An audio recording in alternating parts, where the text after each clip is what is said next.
to performative behavior as part of performative theory in two cases of Sergei Sergeyevich Averintsev and Vladimir Veniaminovich Bibihine, the most eminent Russian intellectuals of the late Soviet and post-Soviet times.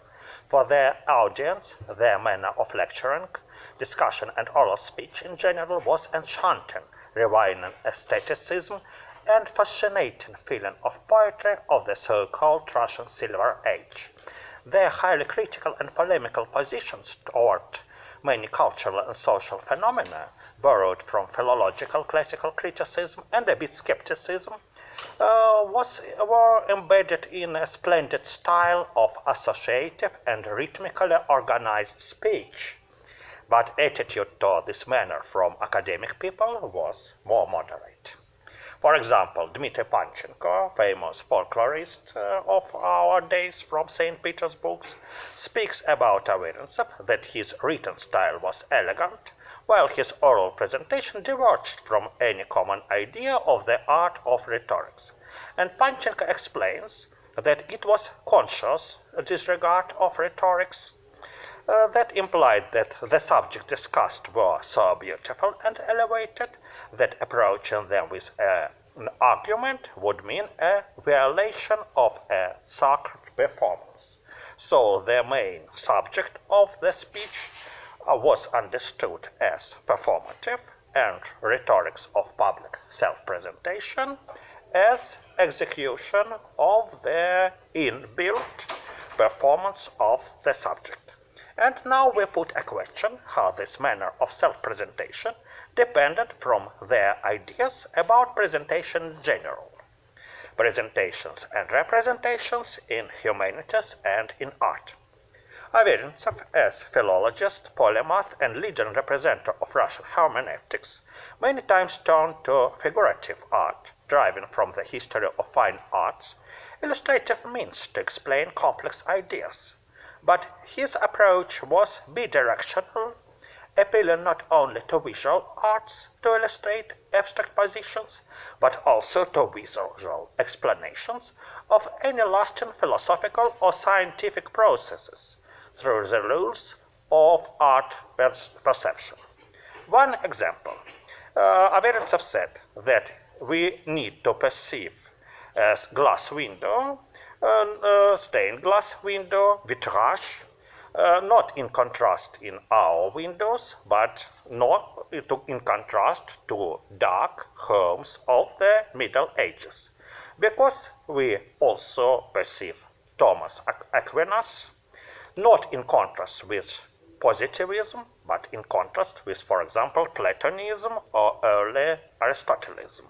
So he used visual impressions not as illustration of the abstract statement, but contrary the abstract statement of Thomism, of Thomas, as illustration for the development of visual arts. So this attitude to visual arts is because Averintsev thought that plasticity and clarity are not universal characteristics of art, but local values within a certain period of development of ancient culture. He stated that in Greece, where this culture was born, the word was more plastic and fusible, more associated with the material ground and living life than anywhere else later, in Rome or in Western Europe from the Middle Ages up to the Classicism. So plasticity, clarity, and illustrativeness were for him a result of complex intellectual efforts that only transform material over time. The illustration was problematized before it was used. So for him, public speech was also not general, but local kind of behavior. The public speech was a result of a combination or constellation of rhetorics, poetics, and grammar, and a ancient culture. Grammar was for him mode of clarifying man's or woman's own thought.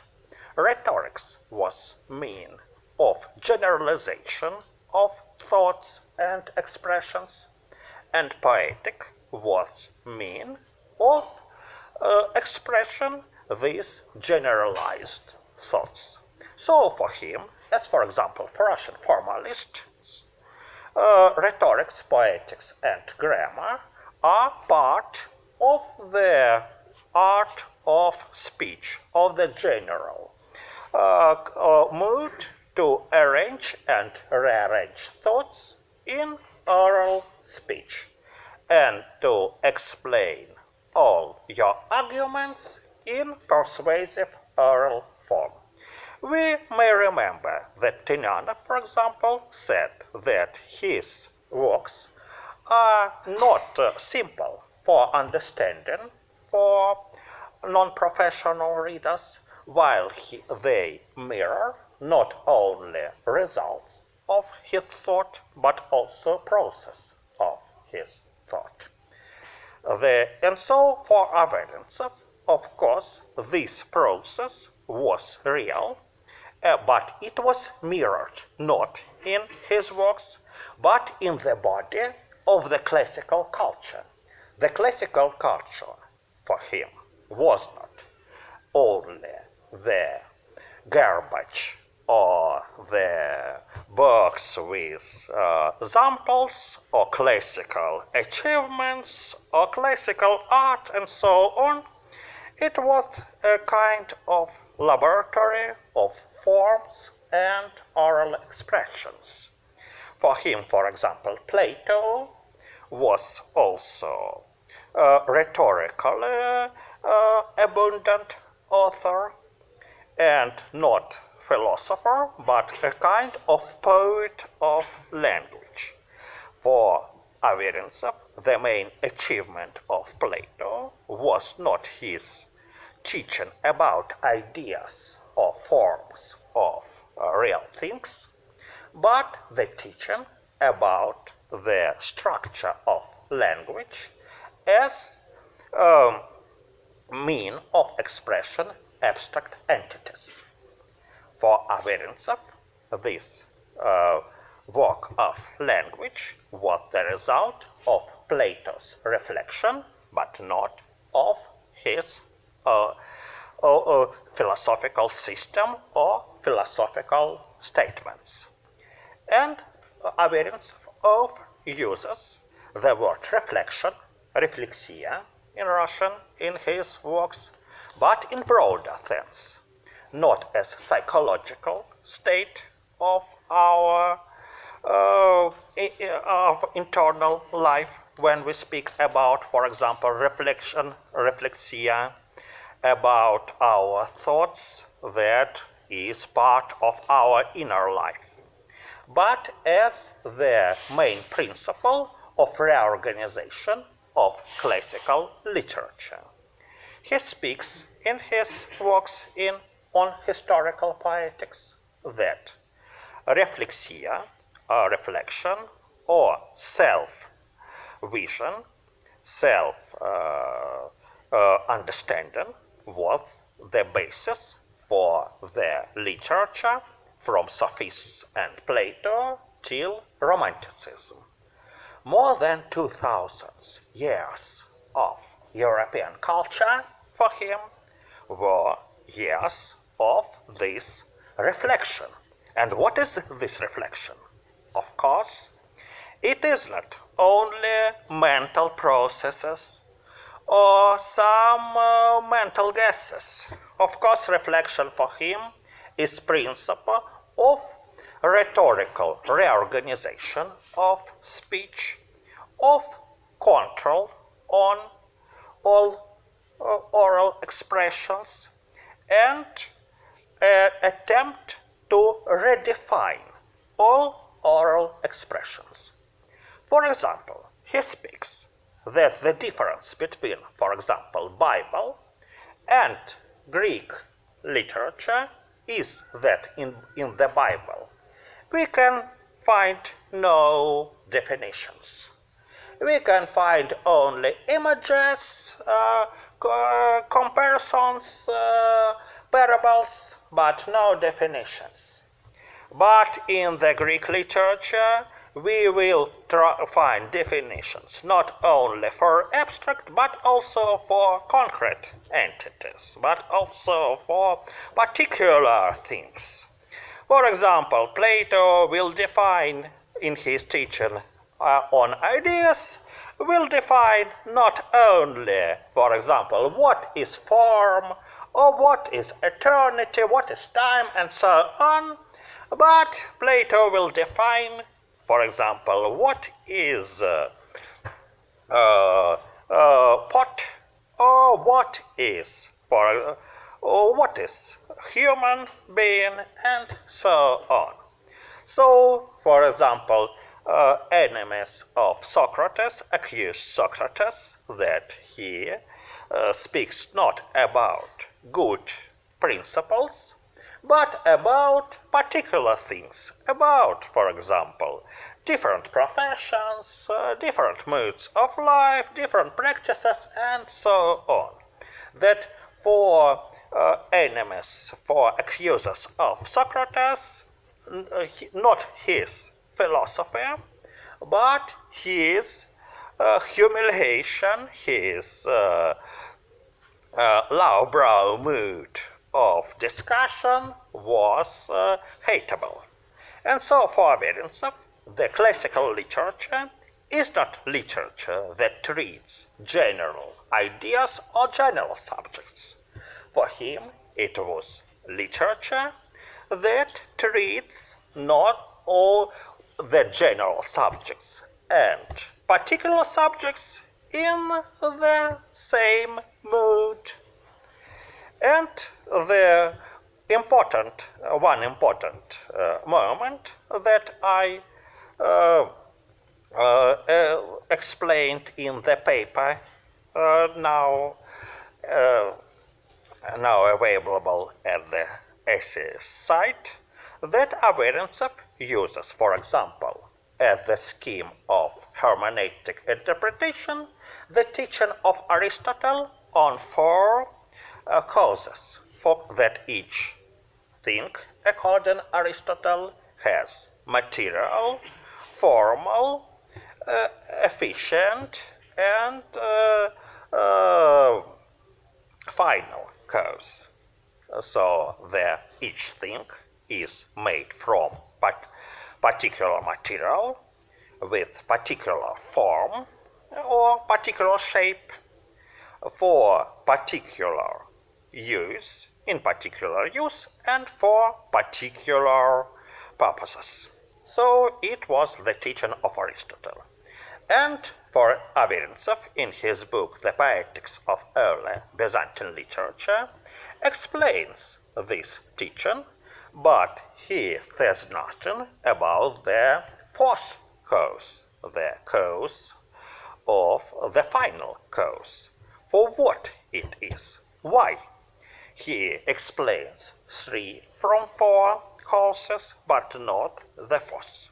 I tried to find it, analyzing and comparing different works and different presentations of Averintzev, and I understood that for him each thing is not only subject of speech. It is dynamic structure. He says, repeating the idea of Mikhail Bakhtin, that each thing is living, has real existence only at the border, only at the edge of the being. Maybe one of the important statement of late Bakhtin is that each thing, each cultural reality, each cultural achievement is at the edge of culture. Всякая вещь существует в культуре на границе, всякая подлинная вещь. So for Averintzev, material cause is also the limit of the thing. It is possibility of the thing to be, for example, attractive. So every thing, every subject needs to be attractive for ancient or medieval consciousness, but this attractiveness is material. How it could be?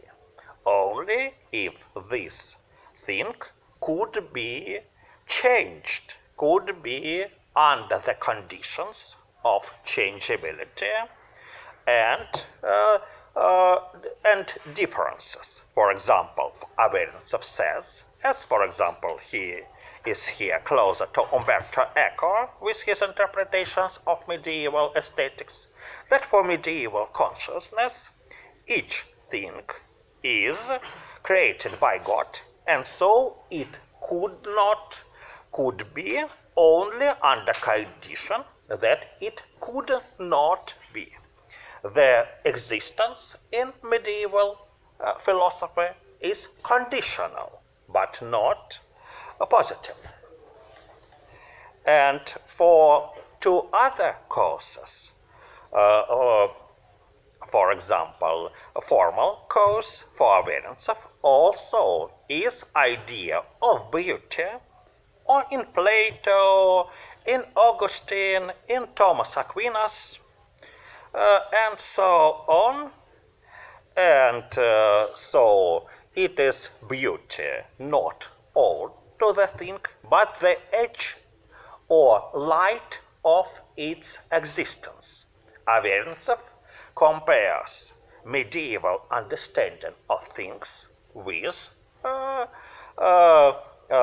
our impressions from medieval arts, from gold, for example, in medieval arts, where the light there is fascinating, and so not the real shape of the thing, but its kind to have light is important.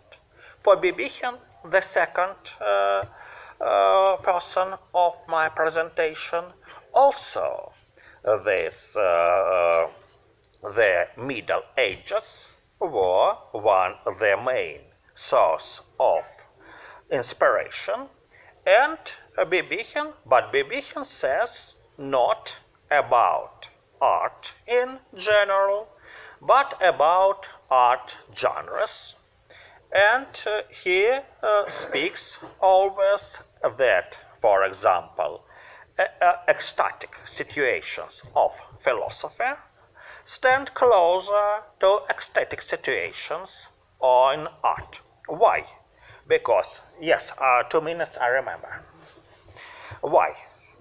Because Bibihine says that in art we see always concurrent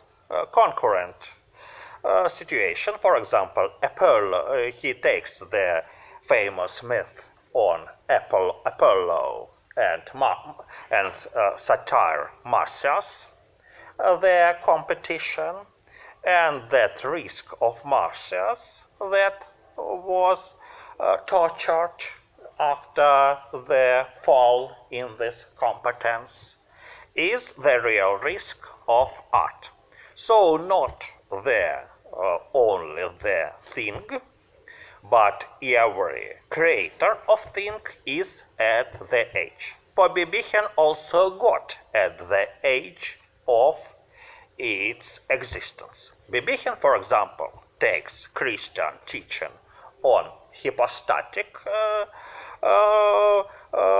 division in God, that God as Trinity is hypostatically divided into three separate existences, having the same nature. And so each of these existence is for Bibihine not only the part of revelation as for Christian theology, but the risk of the God to exist and to present him or herself, I don't know about the gender of God, of course, as their separate existence. So my final statement that as for Averintzev and for Bibihine, the problem of self-representation is not problem of moods of public behavior, but the problem of existential self-presentation. How to, for example, forgot to represent him or herself as Father, Son, and Saints, and Saint Ghost and Saint Spirit, and how for creator of art to represent him or herself as maker of material or maker of forms or maker of ideas. And so for the lecturer it's also a problem how to represent him or herself as maker of words, as part of tradition, or as self-realizing structure. Or what is for me to lecture? It was self-realization at the edge or at the corner, on the limits of culture, or it's a rule sequence. For Averintzev and for Bibihine, it is not rule sequence. It isn't rule obedience, but it's a kind of existential improvisation. So the word is poetically grounded, the word is poetically shining, but the word can shine only if you represent yourself as emotionally interested in your subject.